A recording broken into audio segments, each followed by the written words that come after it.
আসসালামু আলাইকুম। Bangla kitchen channel থেকে সকল প্রিয় দর্শকদের আমন্ত্রণ জানাচ্ছি আজকের বারবিকিউ রেসিপিটি দেখার জন্য। আজকের আয়োজনে থাকছে তেলাপিয়া মাছের বারবিকিউ। খুব সহজভাবে সাধারণ মশলায় গ্যাসের চুলায় তৈরি করে দেখাবো আজকে বারবিকিউ রেসিপিটি। তাই প্রিয় দর্শক একটি লাইক দিয়ে সম্পূর্ণ রেসিপির সাথেই থাকবেন। বারবিকিউ করার জন্য আমি একটি বড় সাইজের তেলাপিয়া মাছ নিয়েছি, যার ওজন 650 থেকে 700 গ্রাম হবে। চেষ্টা করবেন বড় সাইজের মাছ নিতে। বারবিকিউর জন্য একটু বড় সাইজের মাছ হলে ভালো হয়। মাছটা কেটে পেটের অংশটা থেকে নাড়িভুড়ি বের করে ভালো করে ক্লিন করতে হবে। আমি সামান্য লবণ পানি দিয়ে ভালো করে ক্লিন করে নিয়েছি। মাছের পিঠের অংশটা একটা ধারালো ছুরির সাহায্যে একটু ডিপ করে চিড়ে নিচ্ছি, যাতে ভিতরে ভালো করে মশলাটা ঢুকতে পারে। তবে অবশ্যই খেয়াল রাখতে হবে কাট করার সময় মাছের কাঁটাগুলো যেন কেটে না যায়, এতে মাছটা ভেঙে যাওয়ার সম্ভাবনা থাকবে। আমি একইভাবে অপর পাশটাও কাট করে নিচ্ছি। আমি একটু চেষ্টা করি মাছটা কাট করে নিচ্ছি, এক্ষেত্রে সোজা করে কাটলেও চলবে, ভিতরে মশলাটা ভালো করে ঢুকলেই হবে।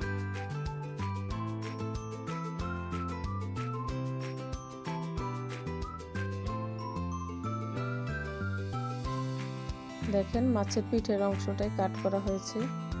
মাছের পেটের পাতলা অংশের কাঁটাগুলো একদমই কাটে নেয়, ঠিক এভাবে কেটে নিলেই হবে। এবার মশলাটা রেডি করে নিব।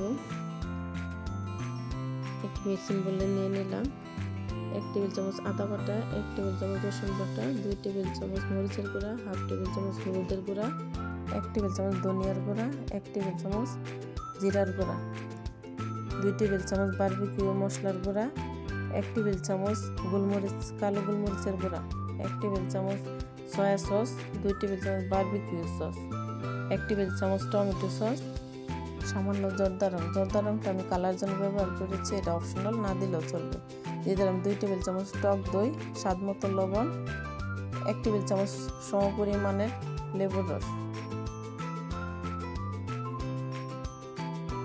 এবার সবগুলো উপকরণ ভালো করে মিক্সড করে নিব। পারফেক্ট টেস্টের জন্য অবশ্যই মশলার পরিমাণটা ঠিক রেখে মিশ্রণটা তৈরি করতে হবে। মিশ্রণটা সঠিকভাবে তৈরি করতে পারলেই বারবিকিউ মাছের স্বাদ এবং ঘ্রাণ একদম পারফেক্ট হবে।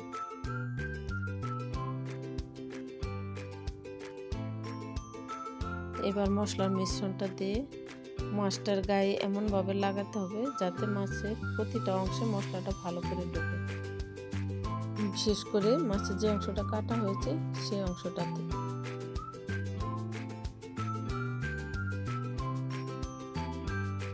এভাবে মাছের কাটা অংশে হাত দিয়ে মশলাটা ভালো করে লাগিয়ে নিতে হবে। আজকের বারবিকিউর জন্য আমি তেলাপিয়া মাছ নিয়েছি। ঠিক একই রেসিপিতে কোরাল, রুই কিংবা ইলিশ, আপনারা যে কোনো মাছ দিয়ে এই বারবিকিউ রেসিপিটি করে নিতে পারবেন।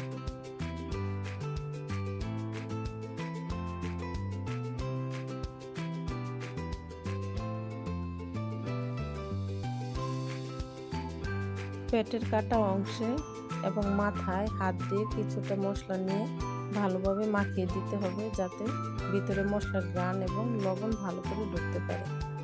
মাথা এবং পেটের কাটা অংশে মশলাটা খুব বেশি পরিমাণে দলা দলা রাখা যাবে না। অপর পাশটাও ঠিক একইভাবে মশলাটা আমি ভালো করে লাগিয়ে নেব। হাত দিয়ে ভিতরে ঢুকে মশলাটা আমি লাগিয়ে দিচ্ছি। মশলাটা ভালো করে লাগিয়ে মেরিনেশনের জন্য কমপক্ষে 40 থেকে 45 মিনিট রেস্টে রাখব। প্রিয় দর্শক, ভিডিওটি দেখতে দেখতে রেসিপির কোনো অংশ যদি এতটুকু ভালো লেগে যায়, তাহলে আমার চ্যানেলটি সাবস্ক্রাইব করে সাথে থেকে যাবেন। পাশে থাকা বেল বাটনটি অল অন করে রাখবেন, এতে নতুন ভিডিও আপলোড দেওয়ার সাথে সাথেই নোটিফিকেশন আপনি পেয়ে যাবেন। একটি লাইক দিয়ে ভিডিওটি শেয়ার করে সবাইকে দেখার সুযোগ করে দেবেন। মশলা লাগানো হয়ে গেল, এবার একটা ব্রাশের সাহায্যে মাছের উপরে তেলটা লাগিয়ে দিচ্ছি।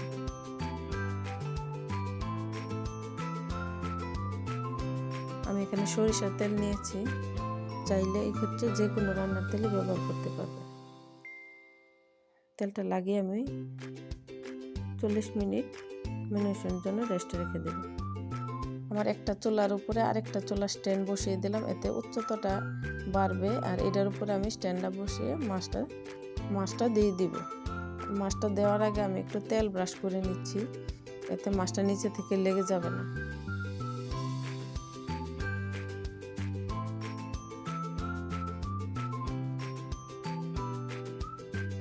এবার মাছটাকে দিয়ে দিলাম। চুলার হিটটা লোতে রেখে মাছটাকে ফ্রাই করতে হবে। খেয়াল রাখতে হবে যাতে সব সাইড থেকে ভালোভাবে ফ্রাই হয়। মাছের উপরের সাইডে আবারও একটু তেল ব্রাশ করে নিচ্ছি। এভাবে একটু পর পর তেল ব্রাশ করতে হবে, এতে মাছটা ড্রাই হয়ে যাবে না। যেহেতু চুলার আঁচটা এক জায়গায় লাগে, তাই স্ট্যান্ডটা ঘুরিয়ে ঘুরিয়ে মাছটাকে ফ্রাই করে নেব। এতে মাছের কোনো অংশ বেশি পুড়ে যাবে না, সব সাইড থেকেই মাছটা ভালো করে সিদ্ধ বা ফ্রাই হবে।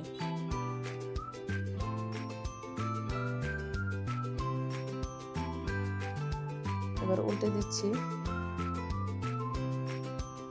এই সাইডটা মোটামুটি হয়ে গেছে, আমি অপর সাইডটা হওয়ার জন্য উল্টে দিলাম। আমি আবার এখানে একটু মশলা দিয়ে, বেঁচে যাওয়া মশলাটা দিয়ে ব্রাশ করে দিব। ইতিপূর্বে যারা বারবিকিউ করেছেন তারা তো জানেনই, আর যারা এখনও করেনি বিশেষ করে তাদের জন্য আমার আজকের আয়োজন। সম্পূর্ণ রেসিপিটি যদি ফলো করেন ইনশাল্লাহ আপনিও বানিয়ে ফেলতে পারবেন মাছ দিয়ে পারফেক্ট বারবিকিউ। এবার আমি এর উপর একটু তেল ব্রাশ করে দিব।